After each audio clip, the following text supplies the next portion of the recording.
So the defensive security marketing team did some focus groups and found that the sound of dogs puking are far more popular than our normal topics.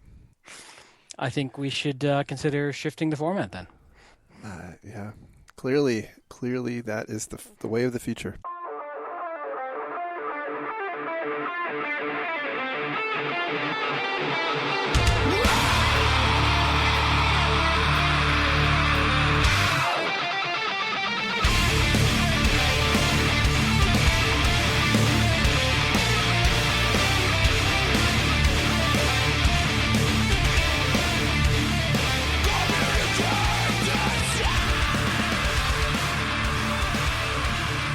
Today is July 26th, 2015, and this is episode 125 of the Defensive Security Podcast. My name is Jerry Bell, and joining me tonight, as always, is Mr. Andrew Callett.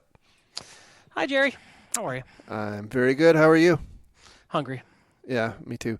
Yeah. So we'll do a very quick show. Stuff happened, and people got hacked. Thanks. Good night. Good night. No, I'm good. It's it's Sunday. Got to go back to work tomorrow. Glad that you didn't die in your harrowing brush with aviation death yesterday. Yeah, I know. It was. I had the shakes for days. Well, I can't say that. It's only been a day. Yeah, whatever. Yeah, no, it did very minor. I just had I was doing a little flying yesterday, and it seems like the alternator on the plane died. So you get indicators and tells you, hey, you're on battery power. So before you lose the electrical, you just land. You go land. You didn't deploy the parachute or anything? Well, I don't have one on my plane, but I could. No airbags? I could throw one out the window. That'd be kind of like deploying one. Okay.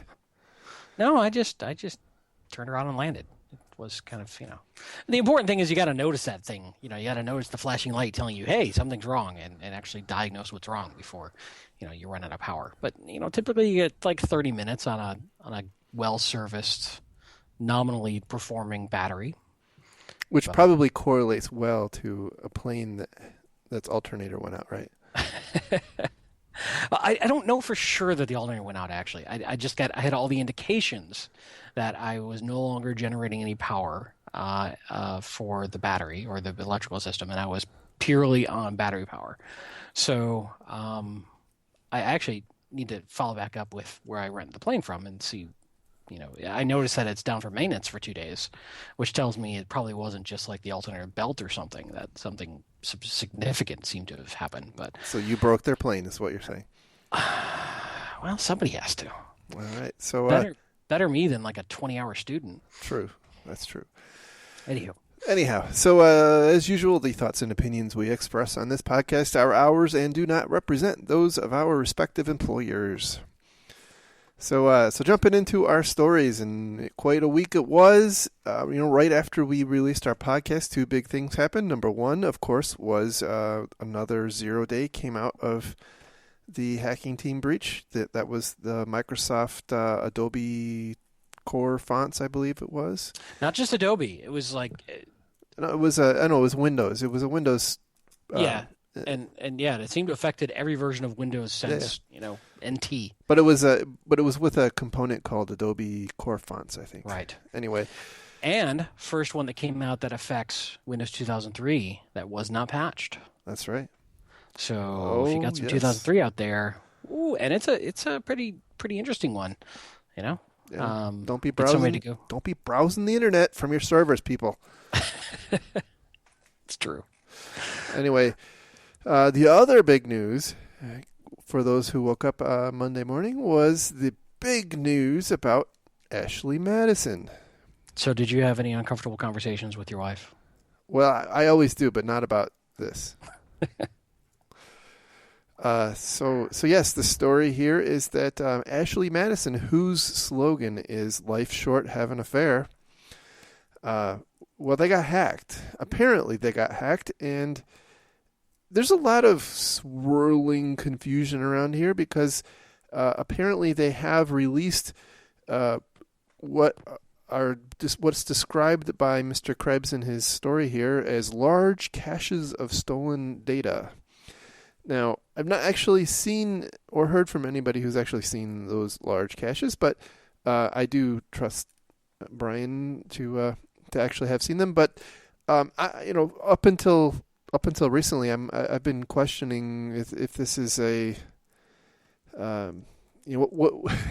what the heritage or what the lineage of this particular story is. But apparently, what happened was someone breached their system, stole all their data, including financial information and account information, and then delivered a ransom note. And it was an interesting ransom.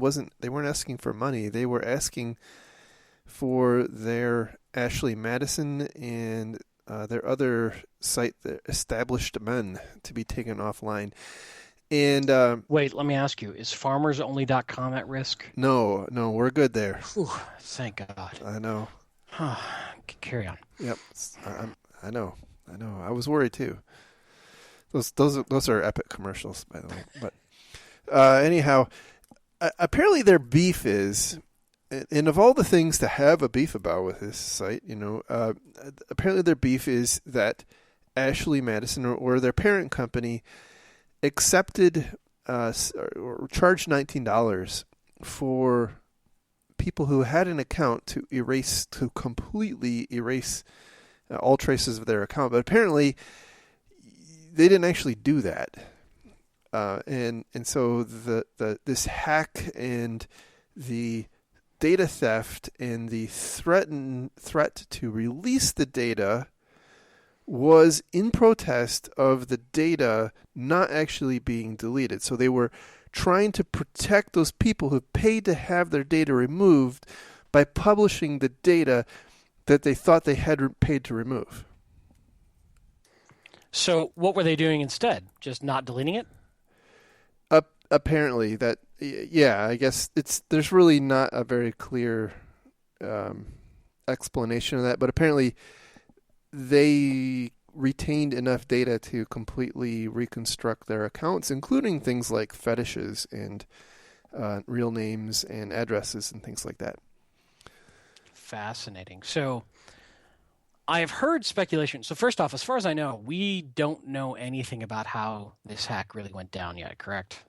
So we can't really draw any sort of... No, although the company seems to be making public indications that they strongly believe it was an insider or former insider. Right. And that was actually one thing I was going to comment on, is that it feels like a disgruntled employee, or at least there was some speculation around that, which would make some sense. That given the very personal nature, it appears, of this attack, it fits the narrative. However, again, we have no confirmation of that. Yeah. And I will tell you, the thing that really I found interesting in this whole thing, other than, of course, all these breaches are very interesting in looking at what we can learn, is the InfoSec community's reaction to this thing. It was almost like we collectively lost sight of the fact that lots of people lost their personal data, and we let our feelings about morality get in the way here. And here's the deal, right? Who knows the story behind each one of those things, right? Right. I mean, there could be couples in open relationships. There could be people who had their identity stolen and used to register. Sure. There's all sorts of permutations, and I think just to unilaterally look down your nose at these people, that's really in bad taste, given that their lives apparently or potentially have been turned upside down. Well, it's a story that I thought was ready-made for the media, and has actually not gotten as much coverage as I thought. But you've got hacking, you've got sex, you've got affairs. I figured it would be pretty juicy, but they've done a good job of sort of not letting this become too, guess other bigger stuff's going on. But a couple other things I thought were interesting is one I agree with you, right? There's some pretty big implications here, though I do want to talk about that for a second. The other quick little factoid I read, according to Time, is that 20%, a full 20% of the population of Ottawa, Canada, is registered on Ashley Madison. Now that includes children, seniors, everybody. Wow. So there has been subsequent to this. There's been a lot of quote analysis, and the purported number of stolen records was 37 million, and there has been a lot of subsequent discussion that it's actually not 37 million members, and they actually had probably, I want to say their claimed number of people who had information stolen was 13 million. There was an assertion somewhere that the difference between those two numbers is fake accounts that were set up in order to make the service look more attractive and busy than it really is. So I don't know how that plays into like the 20% of the population of Ottawa, but I mean, look, even 13 million people, that's a lot of people. It is. It's interesting. So everybody's kind of being snarky about this, but I thought of a couple things. First off, let's say, for the sake of discussion, you were on Ashley Madison. And I'm not saying you were. I'm saying for the sake of discussion. And you were a key executive at a company. The chances, this information getting blown out there in the world maybe isn't as bad as you think at first, because how many people are actually going to grab this information, search it, and find things? Certainly some folks will, intelligence agencies, probably background check folks, very curious folks. But I would say less than 1% of the population would probably go look at this data. And certainly, if it's risky to grab this data. You don't know what's in there. You don't know how it's set up. And certainly, let's say it's anywhere from 13 million records, 37 million records. It's not easy to parse and search this data. And if somebody sets up a website, hey, come see if so-and-so's on Ashley Madison, you're going to trust that. So I think it's actually likely that the vast majority of people who are on Ashley Madison, unless they're famous or well-known, are probably not going to get outed automatically. But think of the implications for blackmail. Think of the implications for putting pressure on people if you had that in mind and wanted to dig into that and find out who is out there. Yeah, and that by the way, is something I had tweeted out, I think that morning, is, envision, let's say, a systems administrator of a company, having an account there. And I would imagine there are opportunities for extortion, probably plenty of opportunities for extortion, by looking and trying to link up with LinkedIn accounts and finding where people work. And, certainly not everybody would bite on it. I did read another article about some law firms and other private investigator type companies who are setting up shop for spouses to see if their husband or wife appeared in the dump and if it becomes available. And then they also sell early warning to people who were in there, and also sell a service where you can subscribe to see if your spouse is searching. So yeah, I mean, this is like a big time opportunity for many comers here. Mm-hmm. But there was also some other analysis that basically said the terms of service of Ashley Madison were just horrible. Apparently,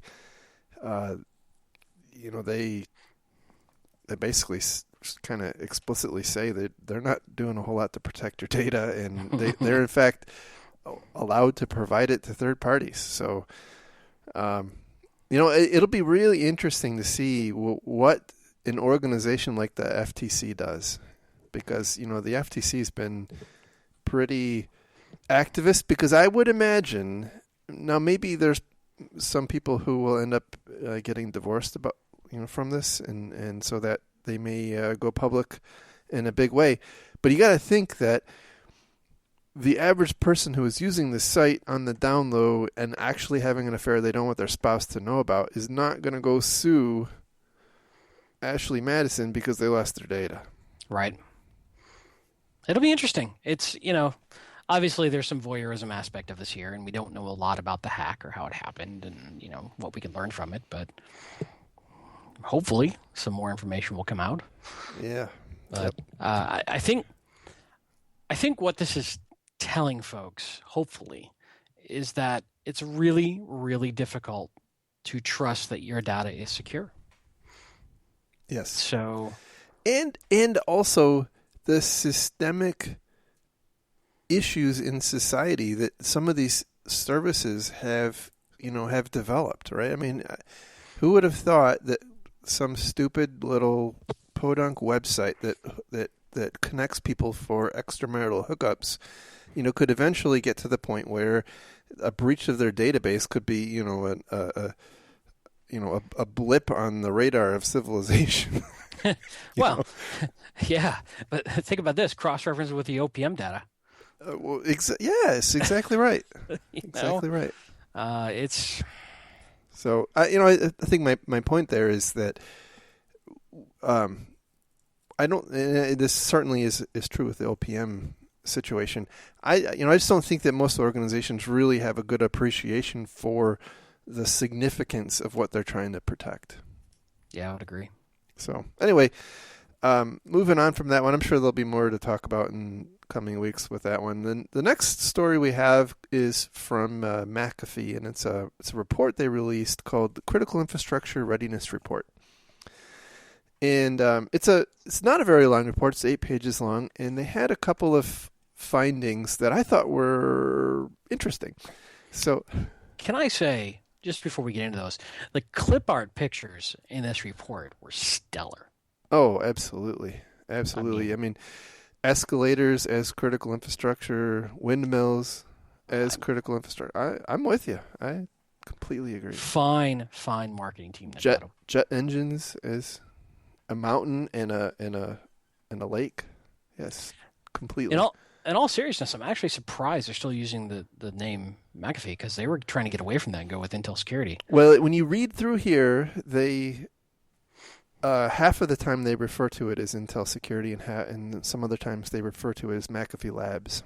So I think they're in the transition. But anyway, so their first finding, so the background here is they interviewed 625 the technology and security person responsible for 625 different critical infrastructure organizations, and those people had an average of 12 years of security experience. So that's the kind of the context, and they asked them a bunch of questions, and it feels kind of Ponemon-y to me, but anyway, finding number one is a disconnect or overconfidence. So I'm just going to kind of read this because I think some of these are interesting points. Even though major data breaches make regular headlines, many executives surveyed rated their organization's defenses good to excellent, possibly from overconfidence or misplaced faith in their capabilities to effectively respond to an attack based on Intel security threat reports. So, this kind of reminds me of the whole deal about, the 60 or 70% of people think they're above average drivers. Well, I had another possible reason why this data is trending towards this. It's very possible, and I've seen it in my own life, that CISOs and CIOs may be reporting better situations upstairs for political reasons. Yes, absolutely. And I don't know if they're doing anybody a service when they do that. I think that happens quite often, and there's a big disconnect, a fundamental disconnect in here, and because when you read through all of these findings, basically it says, things are getting worse and worse and worse, but we're becoming more and more comfortable with ourselves. Right. Well, all of those bad things are not happening to us, or they're not going to happen to us. They're going to happen to all those other companies, not us. We're good. It reminds me of like trying to oh, what's the word? Lie to an auditor to pass some sort of audit? Are you really doing yourself any favors? You cannot be serious. People would not do that. But at the end of the day, are you doing yourself any favors? No. Well, I mean, in the short term, you are. when your objective is to get through the end of the day. Right. Fair enough. Carry on. All right. So threats and confidence both are on the rise is finding number 2. The compound annual growth rate of security incidents has increased 66% year over year since 2009. However, most respondents do not appear to correlate these increases with their own vulnerability, and the majority believe their organizations are less vulnerable to attack than they were 3 years ago.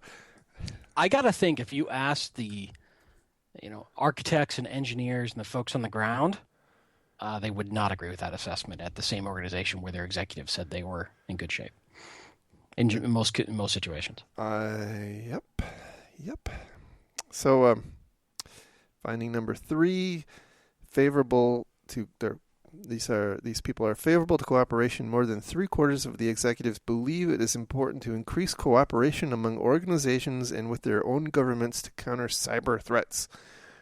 U.S., UK, and German companies were most supportive of this view. Those in France were not as convinced, assigning a lower priority to government cooperation.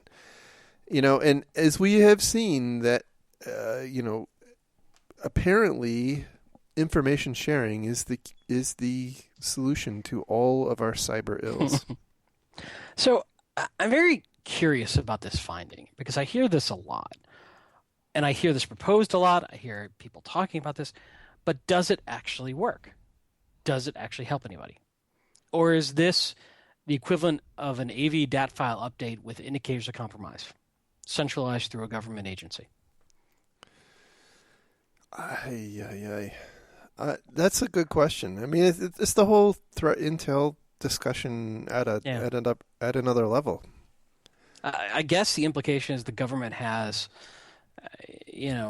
assets that we don't, from surveillance and spying and that sort of stuff that could possibly bring to bear. But I got to be honest with you. I don't know that the government is going to effectively and aggressively share that information because they don't want to reveal their sources and methods. So, and given how bureaucratic and slow the government is, I don't know that I would go to a government agency to help me with this. I don't have confidence in them.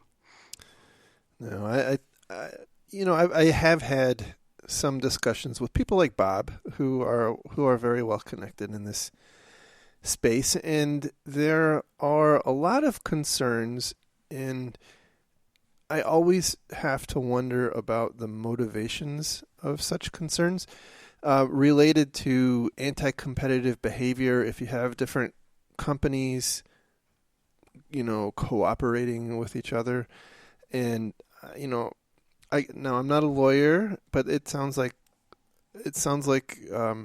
an agenda, a ball of agenda-laden crap to me. That's just me. That's an interesting term. Yeah, there you go.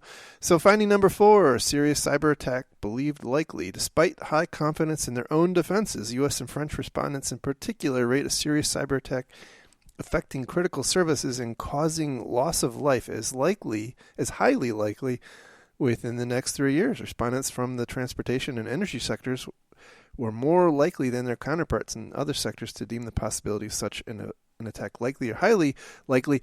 Now, they don't say it, but implied is that's going to happen to other companies, not them. Right. And this, again, is a forecast. It's, somebody sticking their finger in the wind and... Yeah, but later down, and it's not necessarily tied to this one, but I think it's relevant. I'll start reading this. At the same time, more than 70% think cybersecurity threats to their organizations are escalating, while only 4% think they are in decline. Almost 9 out of 10 have experienced at least one attack on secure systems in their organization over the past year, with a median of close to 20 attacks per year. More than 59% of confirmed cyber attacks resulted in physical damage. More than 33% resulted in service disruption, and more than 25% resulted in data compromise. Wait a sec. None of that adds up in my mind. 59% in physical destruction but a lesser percentage in service disruption. I question that stat. It does not pass the smell test. 59% destroyed physical equipment. But what is physical equipment? Is it a hard drive, or is this is where these surveys start to get a little wonky because what is physical destruction? Because I didn't trust my computer, I had to throw it away. Is that physical destruction, or is it that somebody hacked into my into my power phasing apparatus and they threw things off and my generator started to wobble and it tore itself apart? But I had two other ones, so I had some damage, but the service didn't go down. So I don't know where on the spectrum do. I think if 59% of the attack were the latter category, we'd be hearing a lot more about that. That's what I'm thinking too. Maybe it's drones. I don't know. Implicit in this entire report is buy McAfee. Well, clearly that would solve the problem. They're very, very subtle about it compared to some folks, but that's ultimately the goal, right? Yeah. And then the last finding was BYOD, a non-factor. Humans still the weakest link. Few executives believe that the proliferation of personal devices at work is a prime cause of cyber attacks, despite the priority assigned to bring your own device issues by cybersecurity companies.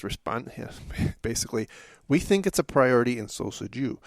Respondents believe user error, not software or device failure, is the leading cause of security breaches. Now, I don't know how it seems like ferreting out those two things gets a little dicey. Yeah. If somebody clicks on the wrong link and they get infected, is that user error, or is that a security problem with their endpoint? Or did the IT security industry overreach or overpredict mobile problems? Yeah, well, I don't know. I would tend to agree with that statement that is not where the majority of problems are coming from right now, though. No, I don't think so either. So anyhow, that's it's an interesting report. I think the thing it shows to me, by the way, is the gap between perception and reality, and that was why I wanted to talk about it. Fair enough. Right. Our next story comes from Ars Technica, and the title is Obama Administration Decides Not to Blame China. Wait a minute. They're not blaming China for the OPM breach. But it's interesting the way they're saying it. They're saying we know it's China, but we're not going to say it's China. Yeah. We're not going to say it's China, even though we know it's China, because if we say it's China, then they're going to know that we know that they did it because we are in their systems seeing the evidence of them doing it. And if we say that they did it, they'll know that we're there. But they already know we're there. So now everybody would know that we're there. And then they would charge our NSA people like we charge their people with, oh my God, this is a mess. No wonder they don't want to blame China. They had no problem with North Korea. That's the whole problem I have with this whole article is they have no problem shooting from the hip with anything else. It's very odd. It's very odd. I don't understand this article at all. I don't know if this is just FUD. I don't know if this is reporter being stupid. I don't know if this is intentional misinformation, if this is the way the new Cold War is being fought. But this whole situation is a mess. They don't want to name China because they don't want to disclose how they know it's China. They didn't do any of that with North Korea, and we're happy to say we can't tell you, and that's fine. Exactly. So what's so different? Right. Okay. So let's attempt to take this at face value for just a moment, but I don't. So what do they think? What are they afraid of? China's going to go, we don't believe you, and then what? The rest of the world we're going to lose face with the world going, well, the U.S. accused China but didn't prove any evidence. I don't understand what the downside is of the government coming out saying, well, we think it was China. Can't tell you how, but we think it was China. But, I mean, Do they just Or is our relationship with China so important that we don't want to antagonize them? Or has something changed recently? Or is this all just a smokescreen? Yeah. It really was Because Iran. the other thing that's infuriating to me about this article is, but U.S. officials, quoting, but U.S. officials, including Director of National Intelligence James Clapper, have, quote, even expressed grudging admiration for the OPM hack, saying U.S. spy agencies would do the same against other governments, quote, she reported. If that is accurate, and she even draws this point, it basically says effectively you can hack our government databases and there's no consequence. And this is fair game for foreign governments to come after our critical information if it's about government agencies. Yeah, but at the same time, I wonder what is the benefit to blaming China?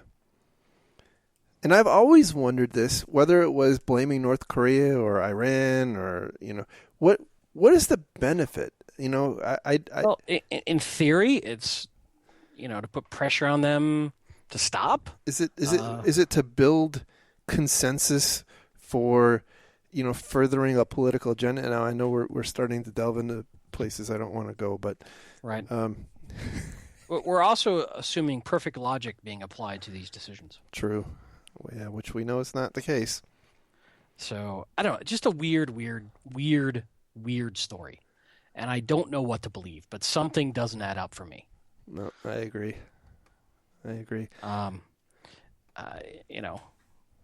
But it's an important hack, and if I were a victim of OPM, which actually I think I am, I haven't gotten any confirmation on that, but I participated in somebody's background check, and so I probably was in that database.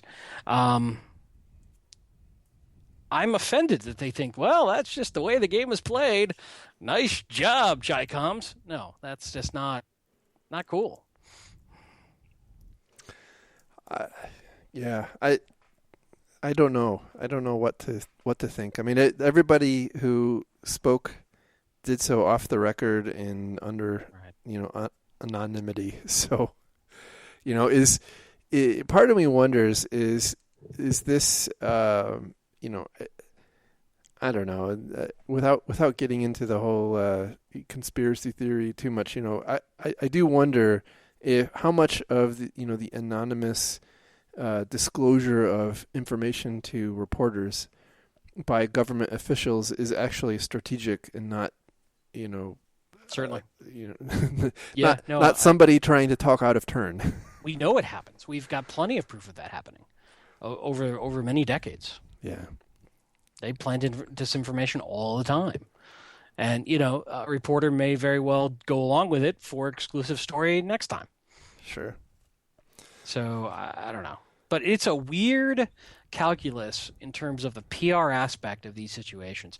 Once again, assuming that it even was China. Right. But which I think kind of goes back to, we always make fun of the attribution angle to these things, because it's always either China or Iran or North Korea or sometimes even Russia if you're really unlucky. So, but sometimes it's actually the Italians, like in our next story.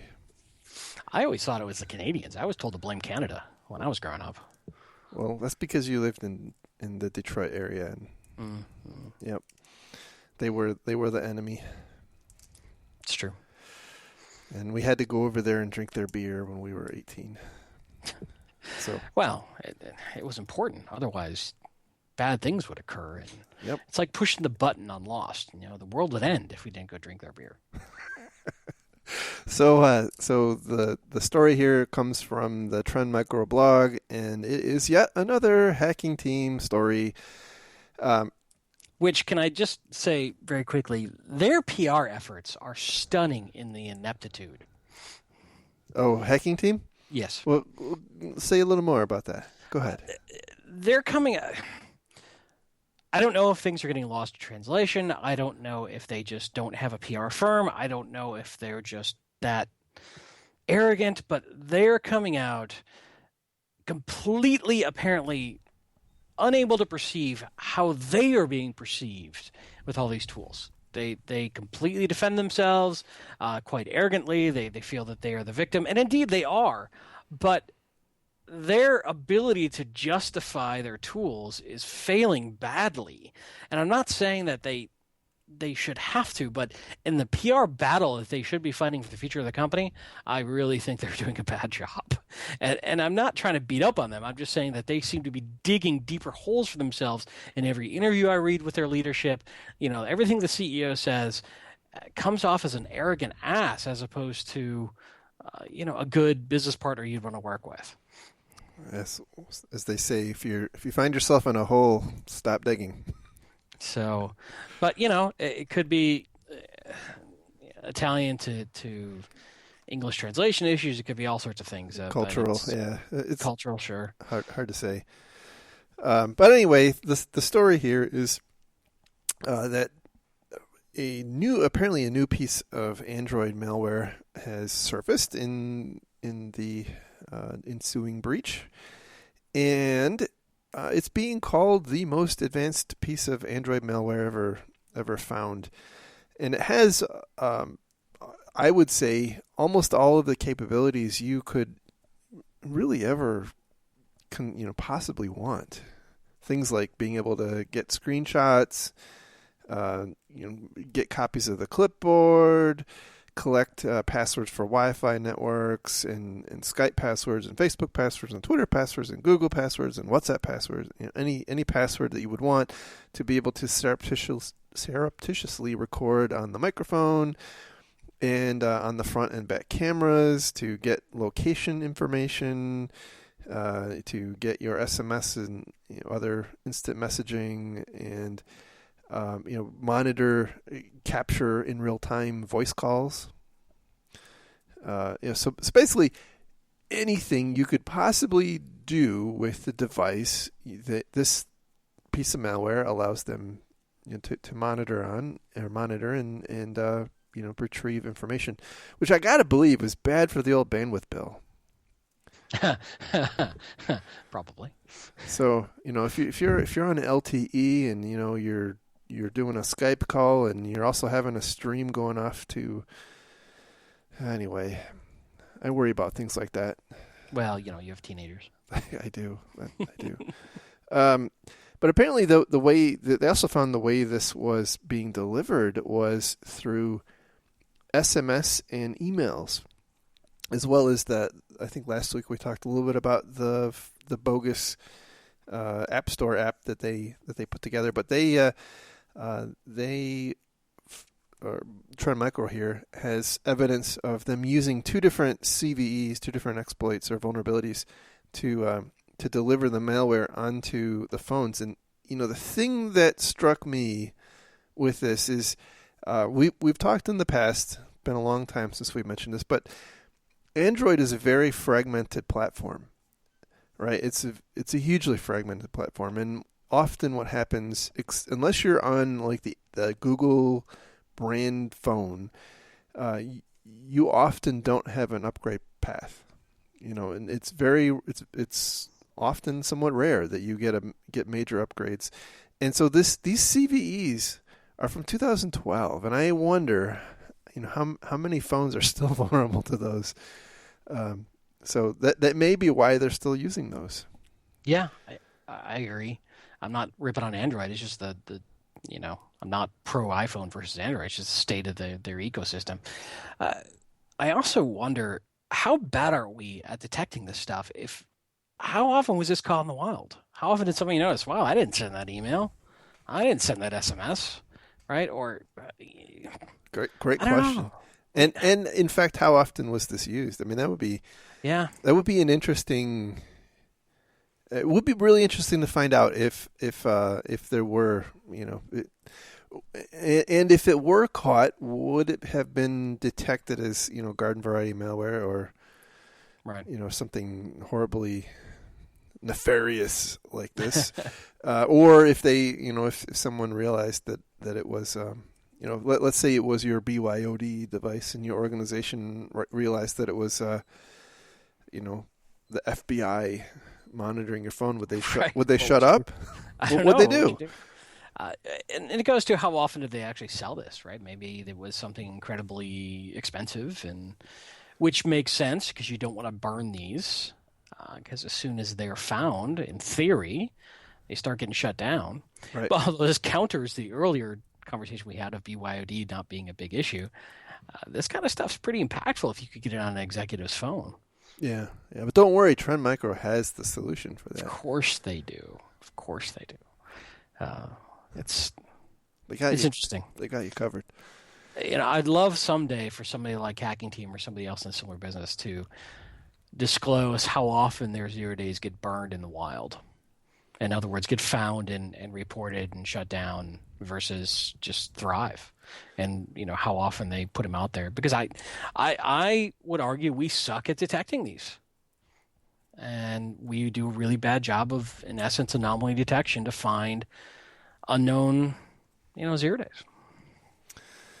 Yeah, I think so. I do wonder if there is actually enough data to do some kind of an analysis like that. Depending on how far back their email goes, you may very well be able to see, when they've bought exploits in the past, and how maybe how long it went until that exploit became public. That would be an interesting timeline mapped out to see visually.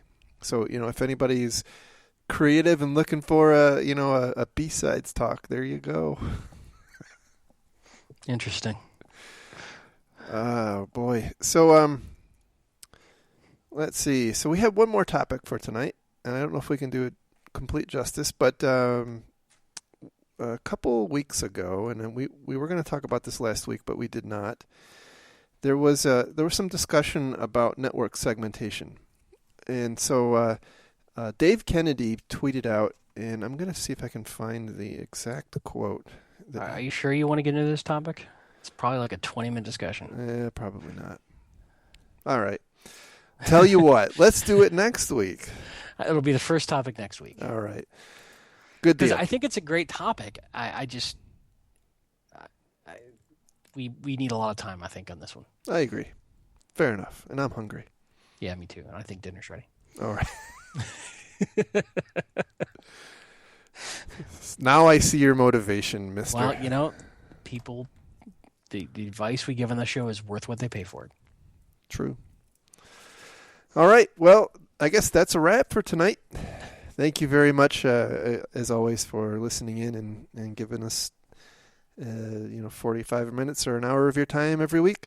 We appreciate it as always, and a special thank you to all those people who have donated to our Patreon account.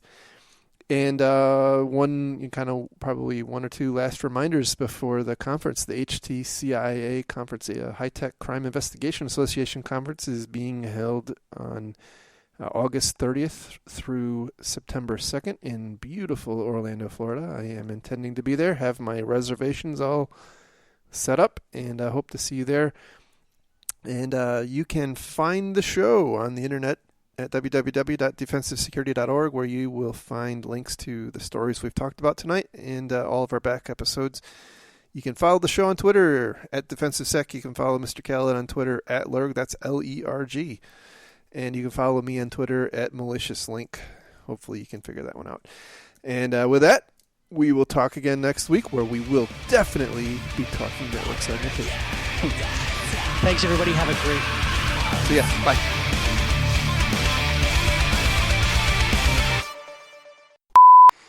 I think adding the outtakes was the second best decision you've made on this show. I can only imagine what the first is. Yeah. Whatever. Yeah. Fuck 'em. Okay. So. And that one's going out to our friends. Thanks for joining us on Radio Jerry, where he says, "Fuck you." Today is July 26th, 2000. Try that again. And we're done. And we're done. It's a wrap. Bye-bye. Bye-bye now. Bye-bye. Bye-bye. Bye-bye. Bye-bye. Bye-bye. Bye-bye. Bye-bye. Bye-bye.